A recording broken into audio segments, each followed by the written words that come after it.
नमस्कार दोस्तों, यूनिक ई लीडर में आज हम आपको जिनसे मिलवाने जा रहे हैं ये हैं श्री द्रगपाल सिंह जी रलावता। और इन्होंने जो यूनिकनेस का काम किया है पर्वतसर में आके, ये वाकई में काबिले तारीफ़ है। क्या इन्होंने किया, किस तरह से इन्होंने किया, क्या इनकी कहानी रही है, सभी बातें हम इन्हीं के मुंह से जानेंगे अभी।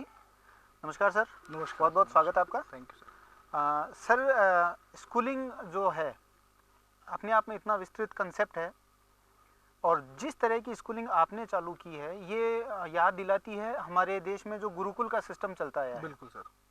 गुरु यानी जो गुह्य को उजागर कर दे, बिल्कुल। जो आपकी छिपी हुई प्रतिभा को सामने ले आए। ऐसा ही कुछ प्रयास हमने देखा है कि आप यहाँ कर रहे हैं। बिल्कुल सर। तो सबसे पहले सर हमारे दर्शकों को आप अपने बारे में कुछ बताएं, फिर हम आगे चर्चा करते हैं। मेरा नाम द्रगपाल सिंह रलावता। मैं पिछले 10 सालों से यहाँ पे रॉयल कैरियर एकेडमी, जो बच्चों को सरकारी क्षेत्र के अंदर रोजगार देती है, और इससे पहले मैं CISF central industrial security force के अंदर सेवाएं दी है।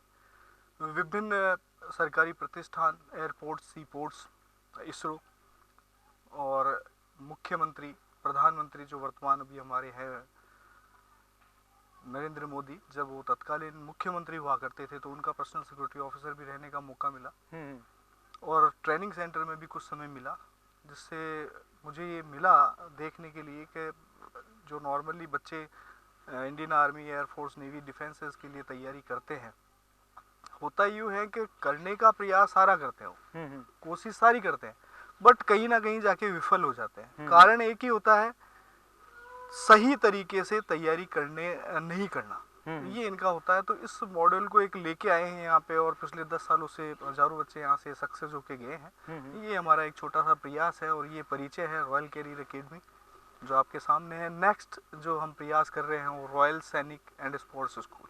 अच्छा, तो आप जो एकेडमी से आपने स्टार्ट किया और अभी आप सैनिक स्कूल की तरफ अग्रसर हैं, और मेरे ख्याल से ये आपका प्रथम वर्ष है। बिल्कुल सर। है ना, सैनिक स्कूल के लिए। बिल्कुल बिल्कुल। तो सैनिक स्कूल का कंसेप्ट जो है वो आपके दिमाग में पहले से ही था या एकेडमी की सफलता के बाद में आया? नहीं सर, एक्चुअली ये प्रयास जो करना था हमें, ये पहले से ही था, शुरू से ये फिक्स था, प्रॉपरली प्लान था कि हम बच्चों को ऐसी एजुकेशन दें जो फ्यूचर में उनके काम आए। ऐसी एजुकेशन नहीं हो जिससे वो केवल 10th पास कर ले, 12th पास कर ले, फिर उसके बाद में ग्रेजुएशन कंप्लीट करके बेरोजगारों की तरह इधर से उधर घूमे।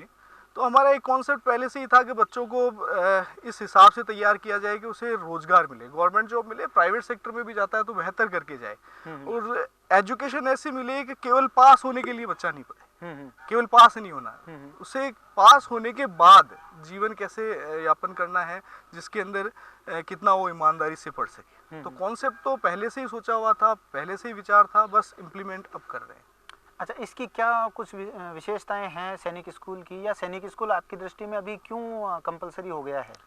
देखिए सर, पहली चीज़ तो ये है कि अभी माननीय प्रधानमंत्री नरेंद्र मोदी ने एक कॉन्सेप्ट दिया है कि देश के प्रत्येक जो जवान है उनको आर्मी से जुड़ना चाहिए। 3 इयर्स जो शॉर्ट सर्विस अभी दिया है, उसके अंदर सबसे बड़ी चीज़ एक यही आ रही है कि जब बच्चा आर्मी या डिफेंस की कोई ट्रेनिंग या ट्रेनिंग करता है तो उसमें सबसे बड़ी चीज़ होती है डिसिप्लिन, और डिसिप्लिन के साथ में वो मैच्योरिटी को प्राप्त करता है, मैच्योर हो जाता है। तो मैच्योर होता है तो वो चाहे किसी भी सेक्टर में जाए, वो अपने आप को बेहतर परफॉर्म कर पाता है।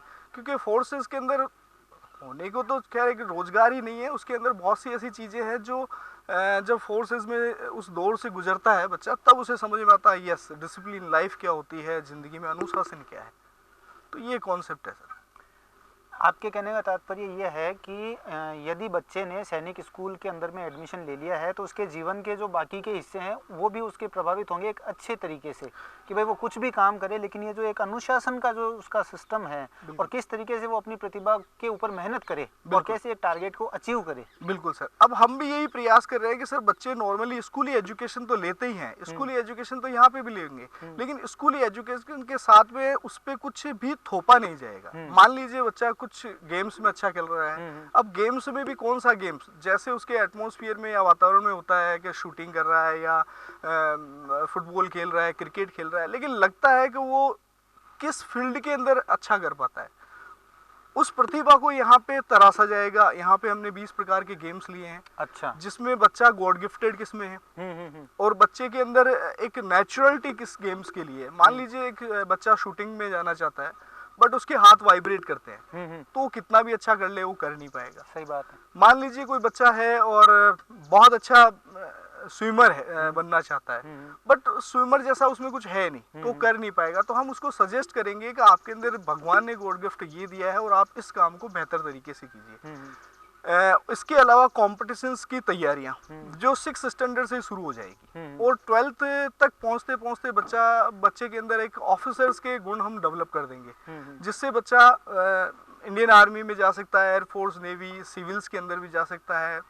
और इसके अलावा अगर वो कुछ ना करे कि नहीं मुझे गवर्नमेंट जॉब नहीं तो प्राइवेट सेक्टर में अपना बिजनेस भी वेल डिसिप्लिन तरीके से वो ग्रो कर पाएगा। बिल्कुल, उसका जो व्यक्तित्व है उसके विकास का जो प्रारंभ है वो जैसे आपने छठी क्लास से अभी बिल्कुल स्टार्ट किया तो वहीं से शुरू हो जाता है। अच्छा सर, वैसे तो क्या है कि भाई कोई व्यक्ति जो है उसके पास में किस तरह की प्रतिभा है वो प्रतिभा अपना रास्ता बना लेती है ऐसा कहते हैं, लेकिन अगर एक एनवायरनमेंट मिलता हो तो वो जल्दी अपने मुकाम तक पहुंचती है। बिल्कुल सर, बात ऐसी है कि आप जो एकदम सही कह रहे हो प्रतिभा, लेकिन प्रतिभा अपना रास्ता खुद तय कर लेती है, बात सही है, लेकिन कई बार उसको एटमॉस्फेयर ही नहीं मिल पाता। हाँ।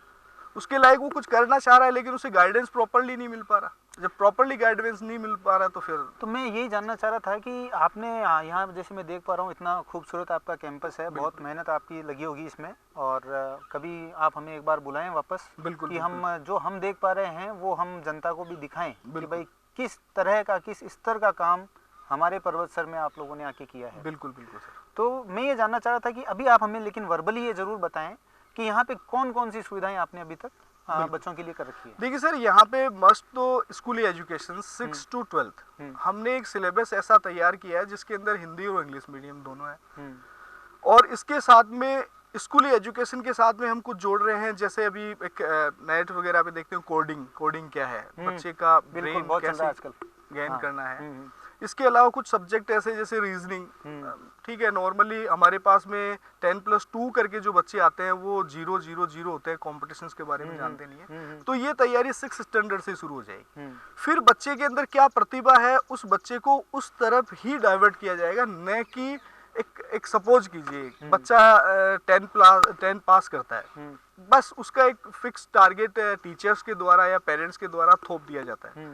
आप 90+ हैं, आप साइंस लें, बट साइंस में वो बेहतर नहीं कर पाएगा, क्या पता। उससे पूछा ही नहीं जाता, उसकी प्रतिभा का जाना ही नहीं जाता, उससे नीचे आया कॉमर्स लीजिए और बिल्कुल डाउन चल रहा है तो आर्ट्स ले लेगा। 90% वाला भी कॉमर्स ले सकता है, 90% वाला भी आर्ट्स ले सकता है, बिल्कुल। उसमें क्या प्रतिभा है हम ये तो जान ले। तो यहाँ पे जो भी बच्चे के साथ में जो आगे का जो प्रोसेस होगा वो होगा उसकी प्रतिभा के ऊपर डिपेंड। बच्चा अच्छा खेल सकता है, खेले ही। अगर बच्चा 6 क्लास के अंदर एक गेम ले लेता है, 6, 7, 8, 9, 10 और 12 तक 5-6 साल एक ही गेम ले रहा है, तो मैं मानता हूँ इस चीज को कि प्रॉपर्ली 100% वो नेशनल या इंटरनेशनल खेलेगा। स्कूलों में, आम स्कूलों में होता ही है कि इस बार तो बच्चा कबड्डी में है, अगले साल शायद वो खो खो खेल रहा है, उससे अगले साल क्रिकेट खेल रहा है। तो आई थिंक ये उसकी प्रतिभा, बस वो शौक हो सकता है, हाँ, प्रोफेशनली गेम्स में नहीं जा पाएगा। तो आप यहाँ जो उसका एक सेल्फ मेड जो फ्लो है जो उसके अंदर से आ रहा है, आप पहले उसको ढूंढते हो और उसके अनुसार उसे उस गेम की तरफ एक्टिविटी में आप उसको डाइवर्ट करते हो ताकि वो आसानी से गति पकड़ ले। बिल्कुल, बहुत ही अच्छा कंसेप्ट है सर आपका। और इस तरह के कंसेप्ट्स की मुझे नहीं लगता है कि सिर्फ पर्वत सर बल्कि सभी जगहों पे एटलीस्ट हर सिटी के अंदर में एक स्कूल तो आपके कंसेप्ट पे होनी ही चाहिए। बिल्कुल होनी चाहिए। और जितनी मेरी जानकारी है अपने हिंदुस्तान में तो पहले यही कंसेप्ट हुआ करते थे कि भाई बच्चे को गुरुजी को बुला दिया जाता था कि साहब आप जानो आपका काम जाने। आश्रम में वो रहते थे, कनेक्टिविटी नहीं रहती थी किसी तरह की, और जब बच्चा तैयार होके वापस समाज को सुपुर्द किया जाता था तो वो 16 कला संपूर्ण होके आता था कि भाई बिल्कुल सर, बिल्कुल बिल्कुल। तो ये आप बहुत ही अच्छा प्रयास कर रहे हैं सर, हमारी शुभकामनाएं आपके साथ हैं और आशा है हम जल्द मिलेंगे। बिल्कुल। और एक हमारी इच्छा है सर कि जो ये आपका जो कैंपस है, जो आपका सिस्टम है, इसे हम सुबह से शाम तक एक बार पर्दे पे लेके आएँ, बिल्कुल, कैमरे पे लेके आएँ और पब्लिक को दिखाएं कि भाई इस तरह की सुविधा यहाँ पे मौजूद है। और आपके बच्चे को यदि आप सही समय पे क्योंकि टाइमिंग जीवन में बहुत महत्वपूर्ण है। बिल्कुल सर, टाइमिंग बहुत इम्पोर्टेंट है। अगर सही समय पे आपने उसे कोई सही संस्था का चुनाव करके और वहाँ भेजा, बिल्कुल, तो हो सकता है कि उसका जीवन परिवर्तित हो जाए। बाकी खराब करने के लिए स्कूलों की कमी है नहीं।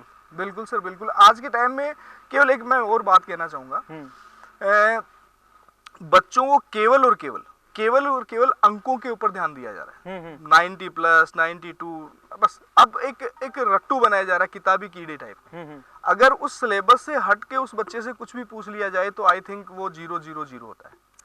हमने यहाँ पे क्या करना है कि बच्चों को सिलेबस से हट के भी लेके चलना है। कुछ चीजें हैं जिनको प्रैक्टिकली, जैसे आप यहाँ का एनवायरनमेंट देख रहे हैं, आज बच्चे को पता होना चाहिए फार्मिंग क्या होती है। आज बच्चे को पता होना चाहिए ये जो आपको दिखाई दे रहे हैं, तो यहाँ पे पर्टिकुलर हर पेड़ के नीचे बॉटेनिकल नेम, इंग्लिश का, हिंदी का पूरी जानकारी, डिस्क्रिप्शन। बिल्कुल बिल्कुल। अब जैसे हमने इसरो के लिए अगर जानकारी देनी है तो प्रॉपरली यहाँ पे इसरो के लिए हमने एक मॉडल लगा रखा है। क्या बात है। बिल्कुल। इसके अलावा हमने यहाँ पे राफेल के बारे में जानकारी, पूरी डिस्क्रिप्शन, DRDO, हम RBI के लिए एक बैंक भी बना रहे हैं जिसके अंदर RBI बैंकिंग के बारे में जानकारी दी जाएगी। प्रैक्टिकली क्रिएट कर रहे हैं। हाँ, एक हम प्रॉपरली यहाँ पे रेलवे प्लेटफॉर्म भी तैयार कर रहे हैं, क्या बताया जाएगा। बिल्कुल सर। इसके अलावा हम फार्मिंग के लिए, फिशिंग वगैरह, वो सारा हम पीछे प्रोजेक्ट चल रहे हैं। तो टोटली प्रैक्टिकली जो भी चीजें होगी वो प्रैक्टिकली होगी, थ्योरिकली कुछ भी नहीं होगी। यहाँ पे हम पेरेंट्स को एक ही चीज कहते हैं कि अगर आपको अंक चाहिए तो आप कहीं पे भी एडमिशन ले सकते हैं। अगर आपको सक्सेस बच्चा चाहिए कि जिंदगी के अंदर वो कुछ कर पाए, तो आप हमें भेजिए। अंकों के लिए हमारे पास बिल्कुल मत भेजिएगा, क्योंकि अंक लेके मेरे ख्याल से कोई बच्चा, बस ठीक है 2 दिन सुर्खियों में हो सकता है वो, बट जीवन का सफर तय नहीं कर सकता। चलिए सर, बातचीत वैसे अपनी ऑलमोस्ट हो चुकी है। एक जाते जाते एक सवाल मैं आपसे और पूछूंगा। एक जो लैंग्वेज मीडियम होता है, बिल्कुल, मैंने काफ़ी देखा है सर कि इंग्लिश मीडियम में जो बच्चे स्ट्रगल कर रहे हैं, क्योंकि वो उनकी मदर टंग नहीं है और बहुत सारी चीज़ें वो सिर्फ रटते हैं और समझ नहीं पाते हैं। जबकि उन्हीं बच्चों को यदि माता पिता अपना ईगो छोड़ करके और अगर हिंदी मीडियम में डलाएं तो वही बच्चे कमाल का प्रदर्शन करते हैं। बहुत बढ़िया है ना।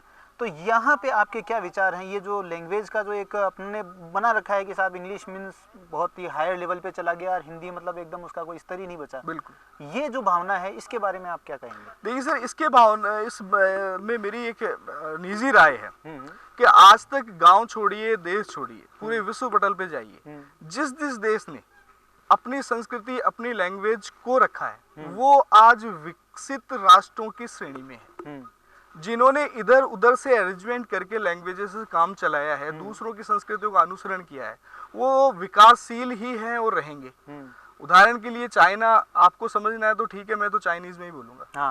ब्रिटेन चले जाइए आप, जापान चले जाइए आप, रसिया चले जाइए आप, कहीं पे भी चले जाइए, तो बच्चा उस चीज को अच्छी तरह समझ पाएगा जो उसकी मदर लैंग्वेज है, मदर टंग है। तो केवल इंग्लिश मीडियम में जाके आज हमारे जो परिवेश के अंदर जो पेरेंट्स हैं, वो मैं मानता हूँ 90% पेरेंट्स ऐसे ग्रेजुएट हो सकते हैं, लेकिन वो खुद नहीं समझते बेहतर तरीके से बच्चा क्या पढ़ रहा है।